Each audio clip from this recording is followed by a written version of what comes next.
Hello, പുതിയൊരു വീഡിയോയിലേക്ക് എല്ലാവർക്കും സ്വാഗതം. അപ്പോൾ ഇന്ന് എന്താ ഉണ്ടാക്കാൻ പോകുന്നത് വെച്ചാൽ നമ്മൾ ചോറിനും കപ്പക്കും അപ്പത്തിനും ഒക്കെ കഴിക്കാൻ പറ്റിയ നല്ലൊരു മത്തിക്കറിയുടെ റെസിപ്പി ആയിട്ടാണ് വന്നിരിക്കുന്നത്. അപ്പോൾ ഞാൻ കുറച്ച് മത്തിക്കറി ഉണ്ടാക്കുന്നുള്ളൂ. അതിനായി ഞാൻ 5 മത്തി മാത്രമേ എടുത്തിട്ടുള്ളൂ. ഒരു മീഡിയം സൈസ് മത്തിയാണ്. അപ്പോൾ എങ്ങനെ ഉണ്ടാക്കാൻ നോക്കാം. ഈ മത്തി ഞാൻ കട്ട് ചെയ്ത് നന്നായി കഴുകി എടുത്തിട്ടുണ്ട്.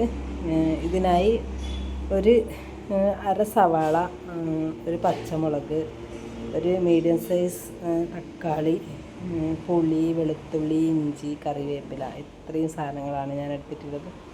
അപ്പോൾ ഒരു പാത്രം അടുപ്പത്ത് വെച്ച് അതിലേക്ക് ഒരു 1.5 ടേബിൾ സ്പൂൺ വെളിച്ചെണ്ണ ഒഴിച്ചു കൊടുക്കണം.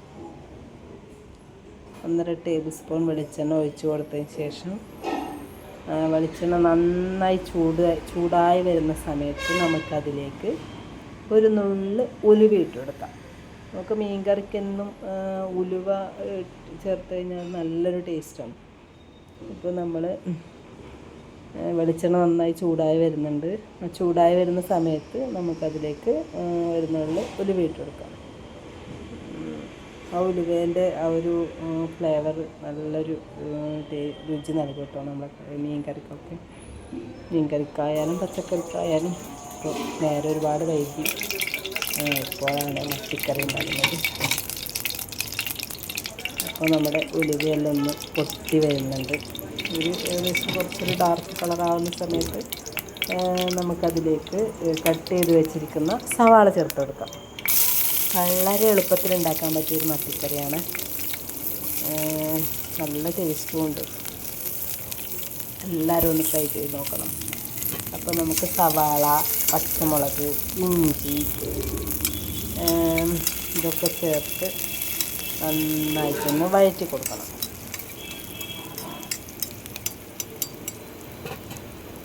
ഒരു നുള്ളു ഉപ്പും കൂടെ ചേർത്താൽ നന്നായി വഴറ്റും.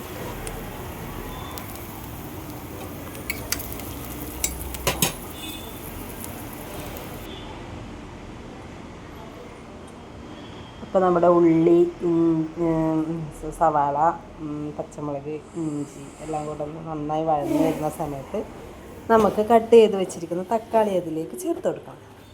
തക്കാളിയും കൂടെ ചേർത്ത് നന്നായിട്ട് ഒന്നുകൂടെ ഒന്ന് വഴറ്റിയെടുക്കണം.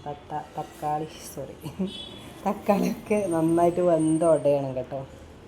ആ ഒരു പരുവത്തിൽ നന്നായിട്ടൊന്ന് നമ്മൾ തീ കുറച്ച് സ്ലോ ആക്കിയിട്ട് വേണം വഴറ്റിയെടുക്കാൻ, ഇല്ലെങ്കിൽ കരിഞ്ഞു പോകാൻ സാധ്യതയുണ്ട്. അപ്പോൾ ഇതൊക്കെ ചേർത്ത് നന്നായി ഒന്ന് വഴറ്റിയെടുക്കുക. കുറച്ച് സമയം അടച്ച് വെച്ച് കഴിഞ്ഞാൽ പെട്ടെന്ന് വഴന്ന് കിട്ടും. ഇവിടെ സമയമില്ലാത്തതുകൊണ്ട് ഞാൻ അങ്ങനെ തന്നെ വഴറ്റിയെടുക്കുന്ന കേട്ടോ.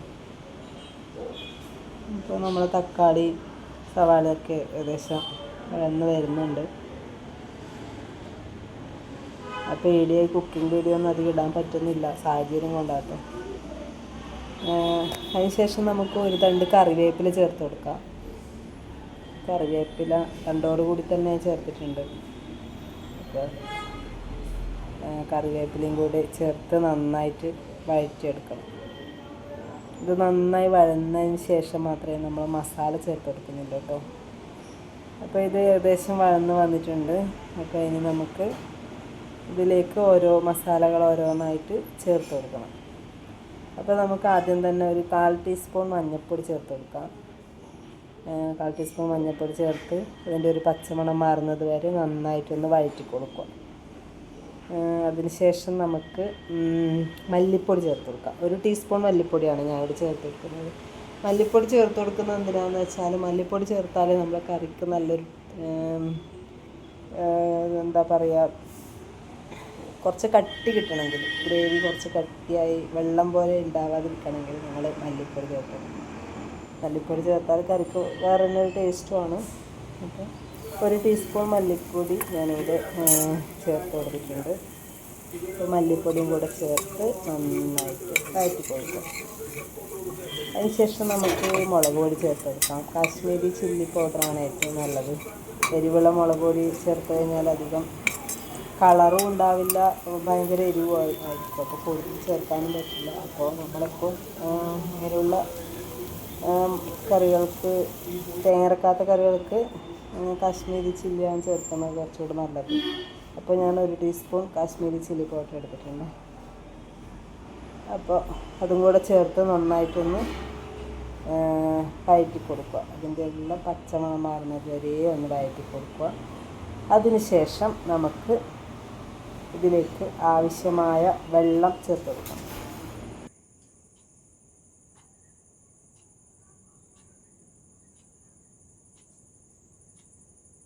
നന്നായി വഴന്ന് വന്നിട്ടുണ്ട്. ഇനി നമുക്കിതിലേക്ക് ആവശ്യമായ വെള്ളം ചേർത്ത് കൊടുക്കണം.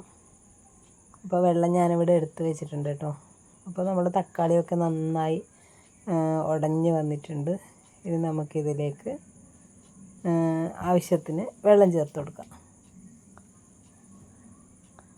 അപ്പോൾ നമ്മൾക്ക് എത്രയാണോ ഗ്രേവി വേണ്ടത് അതിനനുസരിച്ച് അധികം കൂടുതൽ ചേർക്കാൻ പാടില്ല കേട്ടോ. ഏകദേശം ഇത്രയും വെള്ളം ചേർത്ത് കൊടുക്കുക. വെള്ളം ചേർത്തതിന് ശേഷം നമുക്കിതിലേക്ക് പുളി ഇട്ട് കൊടുക്കേണ്ടതുണ്ട്. വെള്ളം പുളിയും കൂടി ഇട്ടിത് നന്നായി ഒന്ന് തിളച്ച് വരണം. അപ്പോൾ നമുക്കിതിലേക്ക് പുളി കൂടെ ചേർത്ത് കൊടുക്കാം. ഒരു നെല്ലിക്ക വലിപ്പത്തിലുള്ള പുളിയാണ് ഞാൻ ഇതിലേക്ക് ചേർത്ത് കൊടുക്കുന്നത്. ആവശ്യത്തിന് ഉപ്പും ചേർത്ത് കൊടുക്കണം. ഉപ്പൊന്ന് നോക്കിയിട്ട് ഉപ്പ് ചേർത്ത് കൊടുക്കുക. നമ്മൾ ഏകദേശം ഒരു നെല്ലിക്ക വലിപ്പത്തിലുള്ളൊരു കുറച്ച് പുളി ചേർത്ത് കൊടുക്കുക. പുളി ആവശ്യത്തിനനുസരിച്ച് ചേർത്ത് കൊടുത്താൽ മതി കേട്ടോ. അപ്പോൾ പുളിയും കൂടെ ചേർത്ത് നന്നായിട്ടൊന്ന് തിളപ്പിച്ചെടുക്കുക. നന്നായി തിളച്ചതിന് ശേഷം നമുക്കിതിലേക്ക് നമ്മളെ മുറിച്ച് വെച്ചിരിക്കുന്ന മത്തി ഓരോന്നായിട്ട് ഇട്ട് കൊടുക്കാം. കുറച്ചുകൂടെ വെള്ളം ചേർത്ത് കൊടുക്കുന്നുണ്ട് കേട്ടോ. ഞാൻ വെള്ളം നന്നായി കുറഞ്ഞു പോയി. നന്നായി തിളച്ച് വരുമ്പോഴേക്കും കുറച്ചുകൂടെ വറ്റിപ്പോകുമല്ലോ. അപ്പോൾ കുറച്ചുകൂടെ വെള്ളം ചേർത്ത് കൊടുത്തിട്ടുണ്ട്. ഇനി നമുക്കിതിലേക്ക് മുറിച്ച് വെച്ചിരിക്കുന്ന മത്തി ചേർത്ത് കൊടുക്കണം. അപ്പോൾ ഇപ്പോൾ തന്നെ നല്ല ഗ്രേവി ആയിട്ടുണ്ട്. അപ്പോൾ നമുക്ക് മത്തി ചേർത്ത് കൊടുക്കാം. അപ്പോൾ മത്തി ഓരോന്നായി നമ്മൾ ഈ മസാലയിലേക്ക് ചേർത്ത് കൊടുക്കുവാണ്. മത്തി കൂടെ ചേർത്ത് കഴിഞ്ഞ് നമ്മുടെ മസാലയൊക്കെ മത്തിയിൽ മിക്സ് ചെയ്ത് ഒന്നുകൂടെ ഒന്ന് നന്നായി തിളപ്പിച്ചെടുക്കണം. നന്നായി മീനൊക്കെ ഒന്ന് വന്ന് കഴിഞ്ഞാൽ നമ്മുടെ കറി റെഡി ആയിട്ടോ. ഇത്രയേ ഉള്ളൂ. വളരെ എളുപ്പത്തിൽ ഉണ്ടാക്കാൻ പറ്റിയ ഒരു മത്തിക്കറിയാണ്. നാടൻ രുചിയിലൊരു മത്തിക്കറി. ഇനി നമുക്കിതിലേക്ക് ഒരു കുരുമുളക് പൊടി കൂടെ ചേർക്കാനുണ്ട് കേട്ടോ. അപ്പോൾ ഒരു ആവശ്യാനുസരണം നമുക്ക് കുരുമുളക് ചേർത്ത് കൊടുക്കാം. ഞാനൊരു 1/2 ടീസ്പൂൺ കുരുമുളക് പൊടിയാണ് ഇത് ചേർത്ത് കൊടുത്തിട്ടുള്ളത്. അപ്പോൾ കുരുമുളക് പൊടി കൂടെ ചേർത്ത് നന്നായി മിക്സ് ചെയ്ത് വെളുത്തുള്ളി ചതച്ചിടണം കേട്ടോ. സോറി, ഞാൻ പറയാൻ വിട്ടുപോയി. ഒരു 3-4 അല്ലി വെളുത്തുള്ളി ചതച്ച് അതിലേക്ക് ഇട്ട് കൊടുക്കണം. ഇപ്പോൾ വെളുത്തുള്ളിയുടെ കൂടെ ആ ഒരു ഫ്ലേവർ ആയിക്കഴിഞ്ഞാൽ നല്ല ടേസ്റ്റാണ് കറിക്ക്. കണ്ടോ, നല്ല തിക്കുണ്ട്. നല്ലൊരു എന്താ പറയുക, നല്ല ഗ്രേവിയോട് കൂടിയ നല്ലൊരു മത്തിക്കറിയാണ്. എല്ലാവരും ട്രൈ ചെയ്ത് നോക്കണേ. അപ്പോൾ ഇത്രയേ ഉള്ളൂ ഇന്നത്തെ റെസിപ്പി. അപ്പോൾ എല്ലാവരും ഒന്ന് ട്രൈ ചെയ്ത് നോക്കുക. ആദ്യം പറഞ്ഞ പോലെ കപ്പക്കും ചോറിനും ദോശക്കും എല്ലാത്തിനും പറ്റിയൊരു കോമ്പിനേഷനാണ്. അപ്പോൾ ഓക്കെ, ബൈ.